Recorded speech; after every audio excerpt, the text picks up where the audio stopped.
Be wise. Chapter 9 of The Science of Getting Rich by Wallace D. Wattles.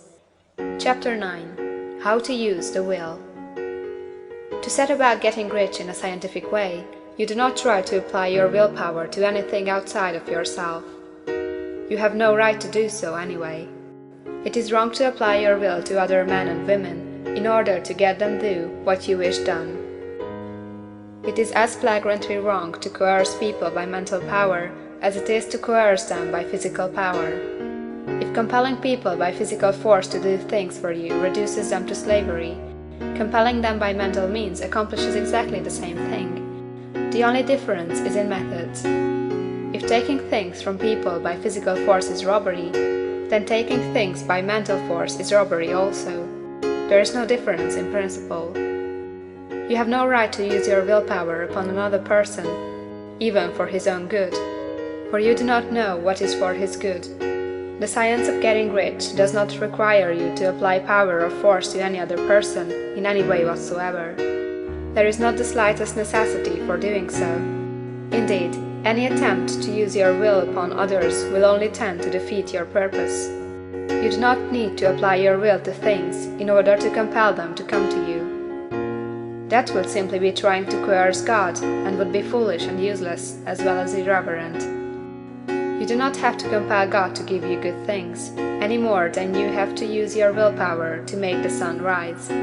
You do not have to use your willpower to conquer an unfriendly deity, or to make stubborn and rebellious forces do your bidding. Substance is friendly to you, and is more anxious to give you what you want than you are to get it. To get rich, you need only to use your willpower upon yourself. When you know what to think or do, then you must use your will to compel yourself to think and do the right things. That is the legitimate use of the will in getting what you want, to use it in holding yourself to the right course. Use your will to keep yourself thinking and acting in a certain way. Do not try to project your will, or your thoughts, or your mind out into space, to act on things or people. Keep your mind at home. It can accomplish more there than elsewhere.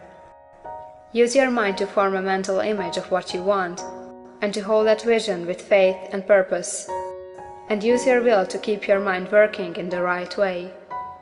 The more steady and continuous your faith and purpose, the more rapidly you will get rich, because you will make only positive impressions upon substance, and you will not neutralize or offset them by negative impressions. The picture of your desires, held with faith and purpose, is taken up by the formless, and permits it to great distances throughout the universe for all I know. As this impression spreads, all things are set moving toward its realization. Every living thing, every inanimate thing, and the things yet uncreated, are stirred toward bringing into being that which you want. All force begins to be exerted in that direction. All things begin to move toward you. The minds of people, everywhere, are influenced toward doing the things necessary to the fulfilling of your desires, and they work for you unconsciously. But you can check all this by starting a negative impression in the formless substance. Doubt or unbelief is as certain to start a movement away from you, as faith and purpose are to start one toward you. It is by not understanding this that most people who try to make use of mental science in getting rich make their failure.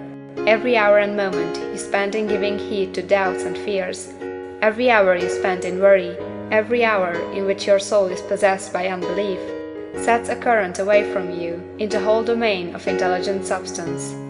All the promises are unto them that believe, and unto them only. Notice how insistent Jesus was upon his point of belief, and now you know the reason why.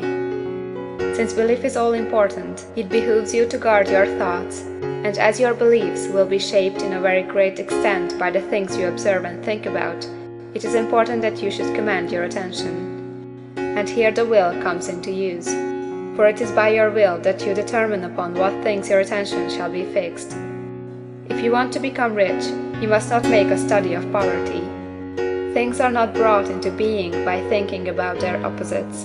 Health is never to be attained by studying disease and thinking about disease. Righteousness is not to be promoted by studying sin and thinking about sin.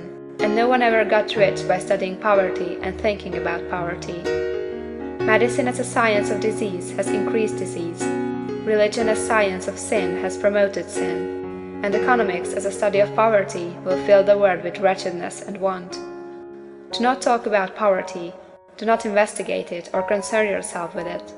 Never mind what its causes are. You have nothing to do with them. What concerns you is the cure. Do not spend your time in charitable work or charity movements. All charity only tends to perpetuate the wretchedness it aims to eradicate. I do not say that you should be hard-hearted or unkind and refuse to hear the cry of need. But you must not try to eradicate poverty in any of the conventional ways. Put poverty behind you, and put all that pertains to it behind you and make good. Get rich, that is the best way you can help the poor.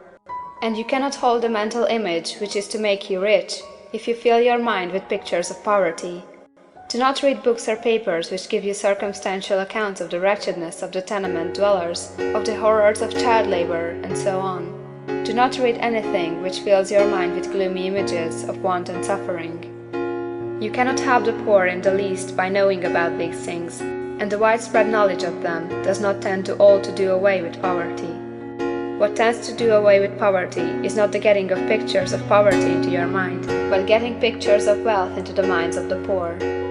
You are not deserting the poor in their misery when you refuse to allow your mind to be filled with pictures of that misery. Poverty can be done away with, not by increasing the number of well-to-do people to think about poverty, but by increasing the number of poor people who purpose with faith to get rich. The poor do not need charity, they need inspiration. Charity only sends them a loaf of bread to keep them alive in their wretchedness, or gives them an entertainment to make them forget for an hour or two, but inspiration will cause them to rise out of their misery. If you want to help the poor, demonstrate to them that they can become rich.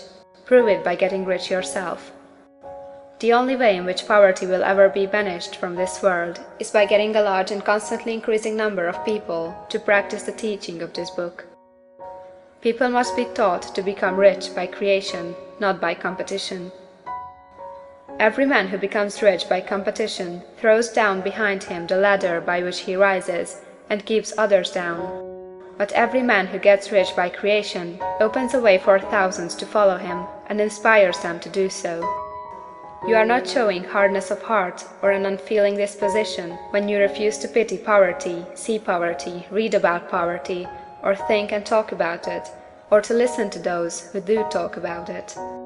Use your willpower to keep your mind off the subject of poverty, and to keep it fixed with faith and purpose on the vision of what you want. End of chapter 9.